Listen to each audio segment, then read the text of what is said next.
What's a gal to do?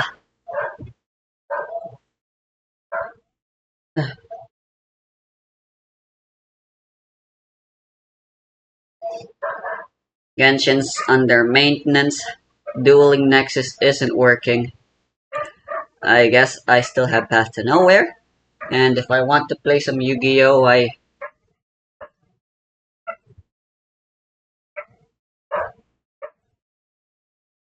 can always go to YGO Omega instead.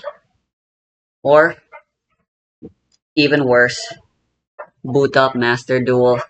For now, I'm gonna be doing my dailies in Path to Nowhere. Leading to villains he fights. He can take down organized crime families, but he get replaced by something just as bad. Maybe even worse. The crime families are ruthless businessmen. They can be reasoned with. The same cannot be said about the other villains such as Scarecrow. Not only that, but when Batman takes out the guys like Penguin, the others want to take up that spot, which leads to gang wars. The leaders of organized crime groups are usually rich people, but Gotham isn't a wealthy city. There's a lot of poverty which leads people to commit crimes out of desperation. They must steal or deal in substances just to be able to buy food.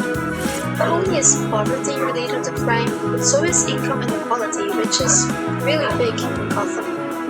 Places with income inequality Basket Hilton. raise the levels of crime. You're making a rapier, not a broadsword. Of violence, robbery, sexual offenses, drug and weapon offenses. There's really only one thing I'm interested in doing today. With all the other types of crime as well, such as homicides, burglaries, and so on. Not all of them are, of course, committed by the villain suite. The sad reality is that Gotham is very corrupt, to the point where it's almost dystopian to the lower classes. However, to the people in power, Gotham is a place filled with opportunities. This includes Bruce Wayne. He may not be power-hungry, but he is still quite privileged.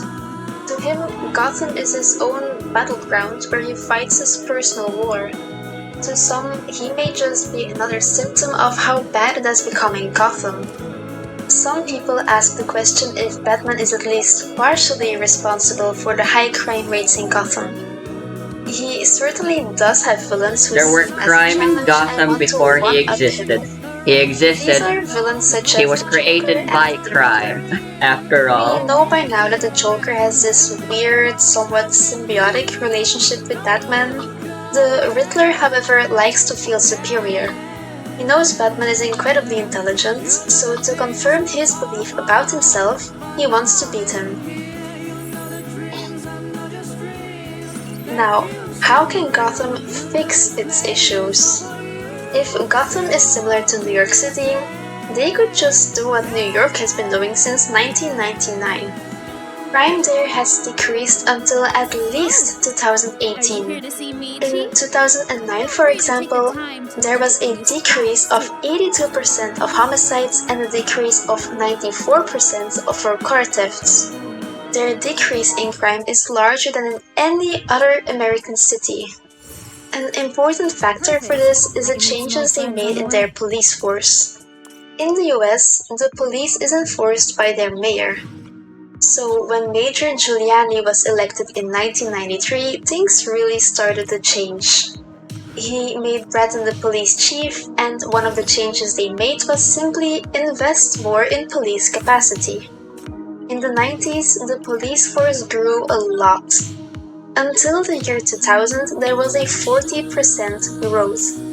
It did decrease a bit afterwards though. The police force in New York is not big compared to their population, but it is compared to their homicide rates. Because they had more cops, they were able to do more patrols on the street. This led to an increase in their stop and frisk methods. I don't fully agree with this strategy. It basically means that they look out for suspicious-looking people and search those people.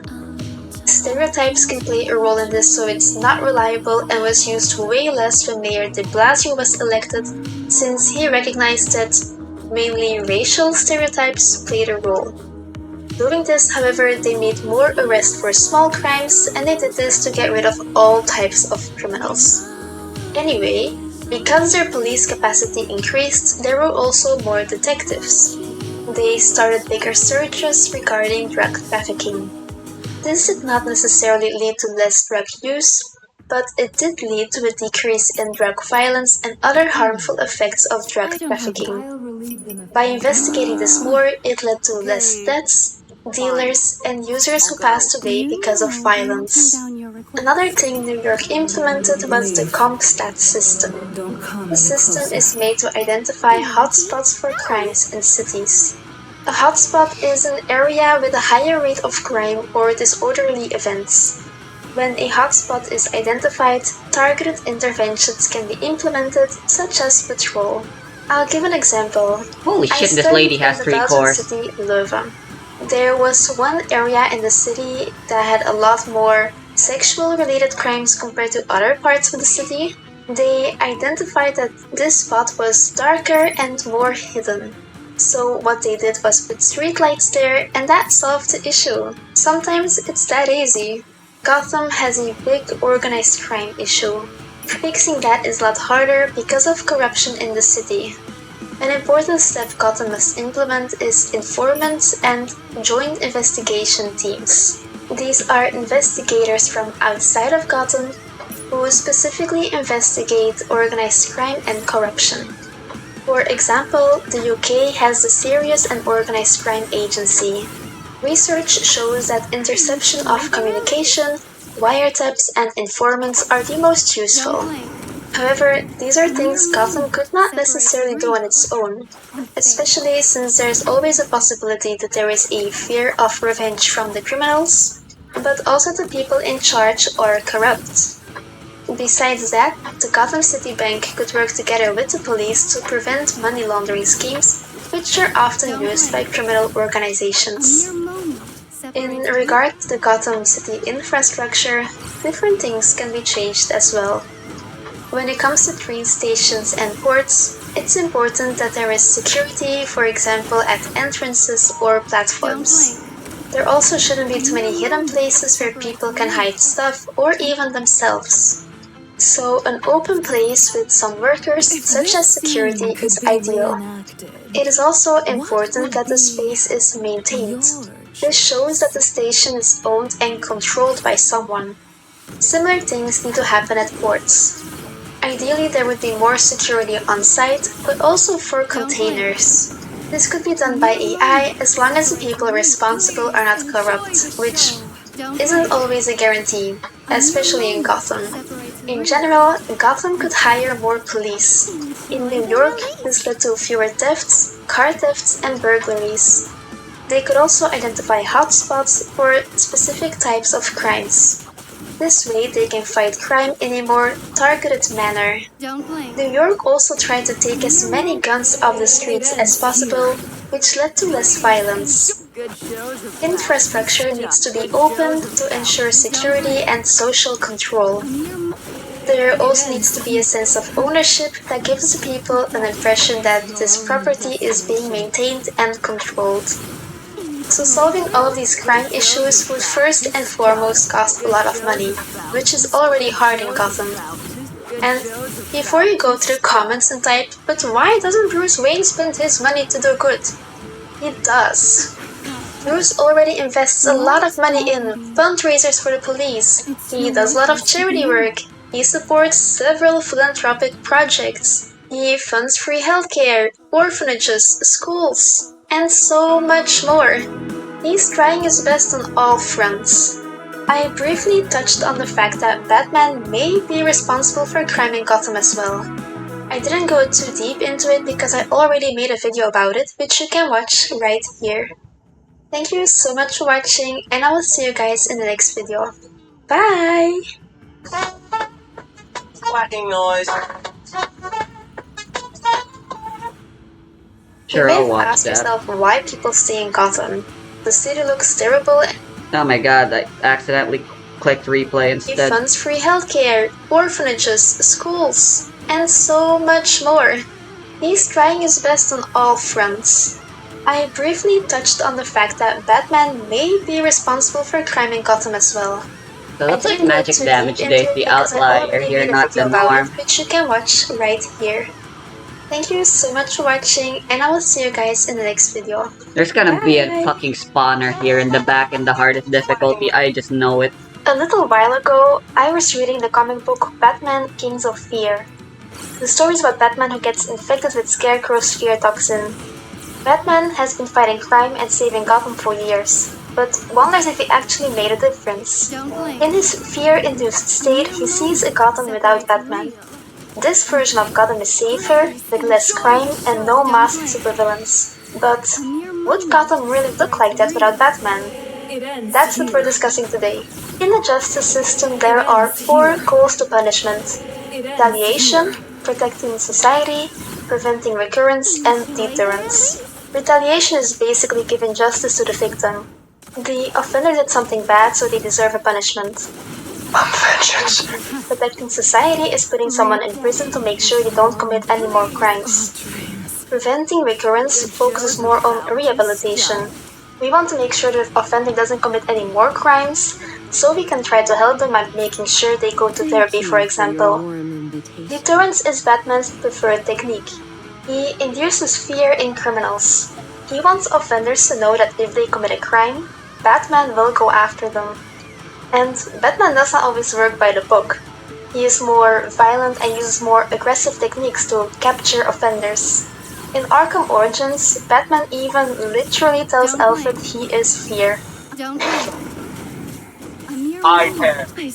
When the thief stops to think twice, that is what I. That is why they hire assassins, because I am the reason criminals for himself. So no. Deterrence is based on the rational choice theory. People can choose between two types of behavior. They either break the law or follow the law. People weigh the pros and cons of both options. If one option leads to a bigger win, the option is the most desirable. An option that leads to a big loss is not the one you want to choose. The Joker may think that blowing up a building is fun and hilarious, and those positive feelings outweigh the bad, such as being caught by Batman. Like in the Joker's case, he probably even likes the interaction with Batman. When it comes to criminal law, many of us follow those rules because we have internalized them. We won't rob someone not out of fear of punishment, but because it's part of our norms and values. In cases like this, deterrence doesn't really work. For other people, rules are not part of their norms, but they won't commit such a crime because they want to be accepted by a social group or society. Robbing someone would mean they get disapproved and become outcasts. For a minority of people, they won't commit a crime simply because it's a law and not complying with me receiving a punishment. These people do not rob someone out of fear for a sentence. For this group of people, the harder the punishment, the more fear, or so you would think. When people commit a crime, it's not only the type of punishment that plays a role in deciding whether or not they will go through with their plan, it's also how big the perceived odds are that they will get caught, and the odds that the judge will sentence them to such a severe punishment.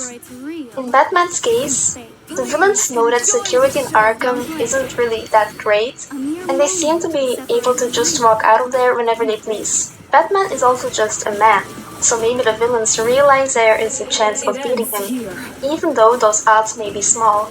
It's like buying a lottery ticket. People know the odds of winning are slim, but they still try. So the pros of the crime outweigh the bad, and the punishment they may receive is not hard or consistent enough to stop them. So the only real scary part about committing crime in Gotham is the chance of getting beat up by Batman. But is that enough?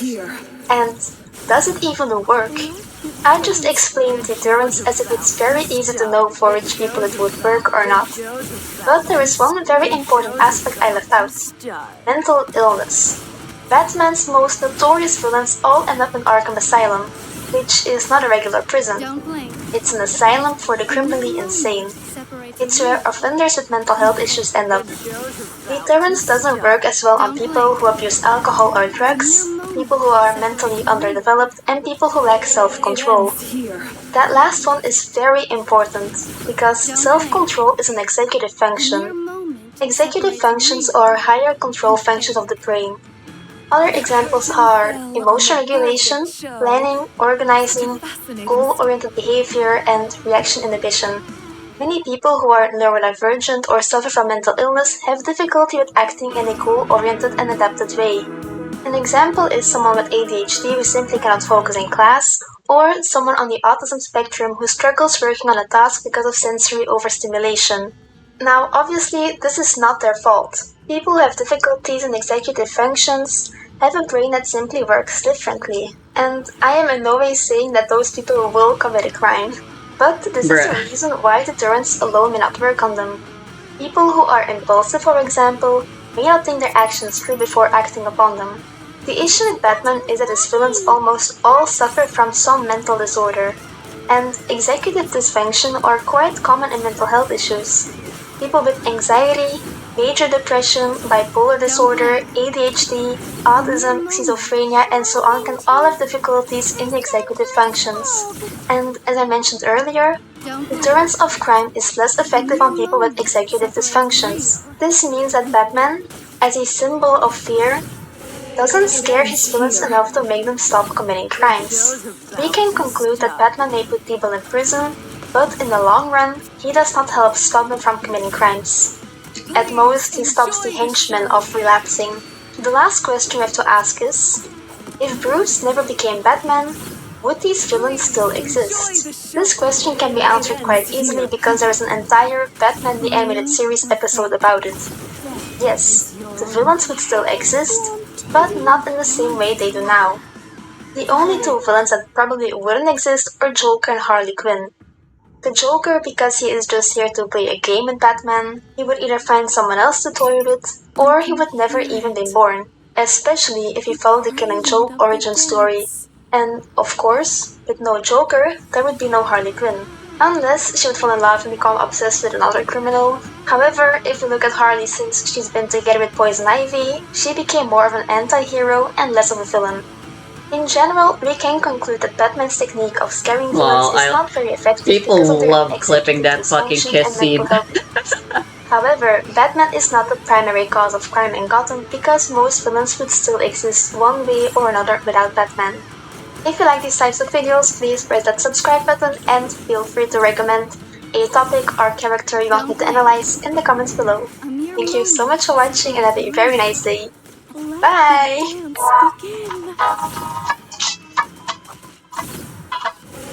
It ends here. Don't blink. Please enjoy the show.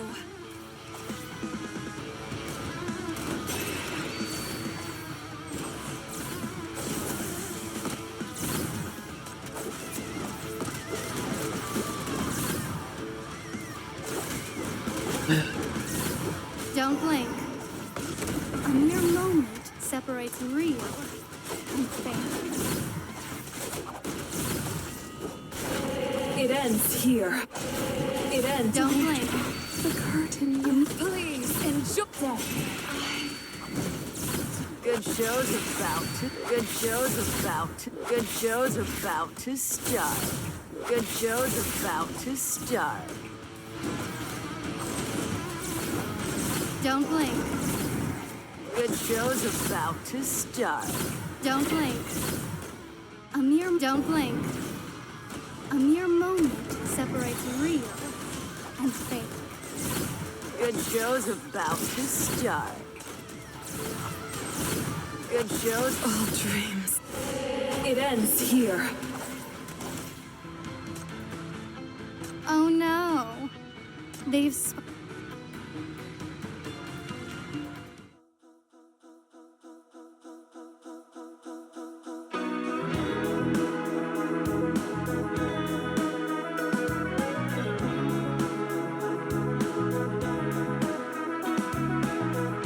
You are very close. It was Labyrinth of Nightmares. You are correct. This is a real card. I will say, I do not think this card has been reprinted with problem-solving card text, so I did think I had to actually make it PSE because it was exactly like what you said. I think it was like, it was just worded weirdly. I don't want to give it away too obviously, so had to have it uniform for the video. But you are correct. You're on the board, 1 for 1. One short print. I'm gonna buy out this card. Offer this face-up card as a tribute to return a spell card to your graveyard by your opponent during this turn to the bottom of your deck. That's so good! Now let me ask you this: if they used that text, would you have thought it was AI generated? I think I would have. That is incomprehensible. Okay, should have gone with that then. I was trying to be nice and just make it all consistent for you. All right, you're on the board. Let's see what you think of this one. Oh,